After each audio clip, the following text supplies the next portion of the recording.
guys, good evening. I'm with Julian. And this is Mommy. Here is Mommy. And we go open the box. Which box? This one. Tonight, we're gonna unbox. Parang si Mami. And the book delivery. Get a bow tie. Wait This is ka the na. book. This is the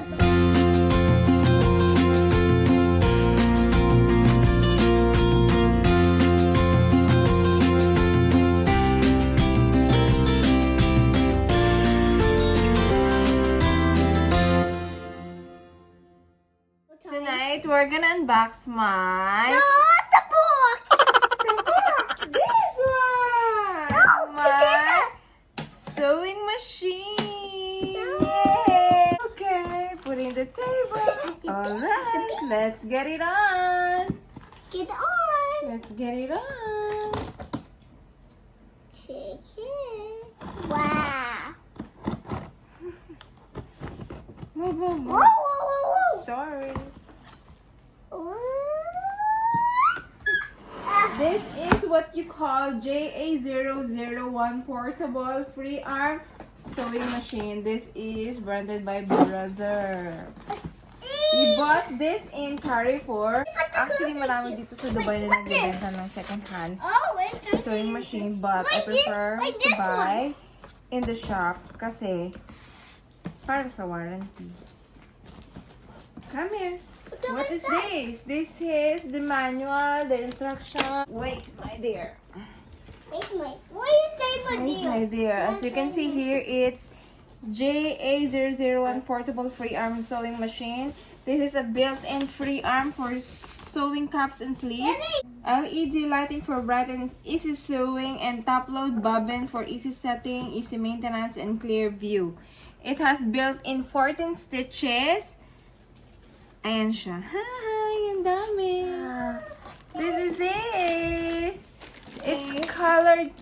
May design siya na ganyan. Color? Pink. Pink. Yes. Say, I charged to run the battery. There! Ooh. Good job. We put it on the table. This is the... Pedal ba yung tawag dito? But I call this pedal. The pedal. Speed controller, yes. So dito malagay yung paa mo, just like the normal or the manual sewing machine. Here you go, guys. This is the Brother JA001 sewing machine. As you can see, it's very cute. It really looks portable and it's plastic made. Pero high quality naman yung pagka-plastic niya. And then, I have here the operational manual. In the machine, you can see there are 14 patterns or 14 stitches na pwede mo magawa. And then, we have these accessories. These are the accessories. Yes, these are the needles. What do you call that? The bobbin, zipper foot, the buttonhole foot, the zigzag foot, the screwdriver, and the foot controller. This one. This is the foot controller.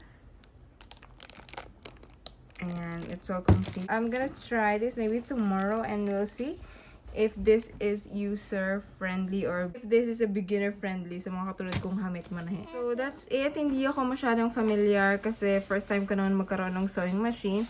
And I will study the operational manual. As I can see here, andito yung parts niya. And then, I'm so excited. I am really, really excited. So, yeah, this is the plug. And I'm gonna try it here.